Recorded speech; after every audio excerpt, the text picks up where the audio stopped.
ഇതെന്താണ് മടക്കി വെച്ചിരിക്കുന്നതെന്നല്ലേ? ഇത് എൻ്റെ ഒരു ഫേവറേറ്റ് സൽവാർ സെറ്റാണ് കേട്ടോ. എവിടെ കണ്ടാലും ഞാൻ എടുക്കുന്ന ഒരു സംഭവമാണ്. യെസ്, ഹാൻഡ് ലക്നവി ചിക്കൻ വർക്കാണ് സെറ്റ്. റേഞ്ച് വരുന്നത് 7,495 ആണ് കേട്ടോ.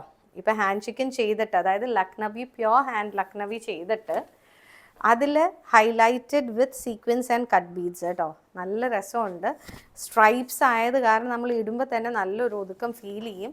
താഴെ ബോർഡറിൽ ആ മാംഗോ ഡിസൈൻ വന്നിരിക്കുന്നതാണ് അതിൻ്റെ അടുത്ത ഹൈലൈറ്റ് വരുന്നത്. ബാക്ക് പീസിൽ നമുക്ക് വന്നിരിക്കുന്നത് ഇതുപോലത്തെ ബുട്ടീസാണ്. അതും ചെറുതായിട്ട് ഹൈലൈറ്റ് ചെയ്ത് പോയിട്ടുണ്ട്. സ്ലീവ്സും നമുക്ക് ഇതിൻ്റെ അകത്ത് അവൈലബിൾ ആണ്. പിന്നെ വരുന്നതാണ് ദുപ്പട്ട. ദുപ്പട്ടയാണെങ്കിലും നമുക്ക് ക്യാരി ചെയ്യാൻ നല്ല സുഖമാണ്. 2 സൈഡ്സിലാണ് ബോർഡേഴ്സ് കൊടുത്തിരിക്കുന്നതെങ്കിൽ ചെറിയ ചെറിയ ബുട്ടീസ് പോലെയാണ് ഓൾ ഓവറായിട്ട് കൊടുത്തിരിക്കുന്നത് കേട്ടോ. കണ്ടോ, നല്ലൊരു ഷെയ്ഡും, നല്ലൊരു green shade, pastel dusty green എന്നൊക്കെ നമ്മൾ പറയില്ലേ, അങ്ങനത്തെ ഒരു ടോണാണ്. അതുകൊണ്ട് തന്നെ അത് ഏത് സ്കിൻ ടോണുകാർക്കായാലും നന്നായിട്ട് മാച്ച് ചെയ്യും. ലക്നവിയും കൂടെ ആയത് കാരണം അതിൻ്റെ ഒരു ക്ലാസ്സും, പിന്നെ ഇതിൻ്റെ എന്താ പറയുക, ട്രെൻഡ് എന്നുള്ള കേസുകളൊന്നുമില്ല. ഇന്നിട്ടാലും 10 കൊല്ലം 15 കൊല്ലം കഴിഞ്ഞിട്ടാലും അത് അടിപൊളിയാണ്.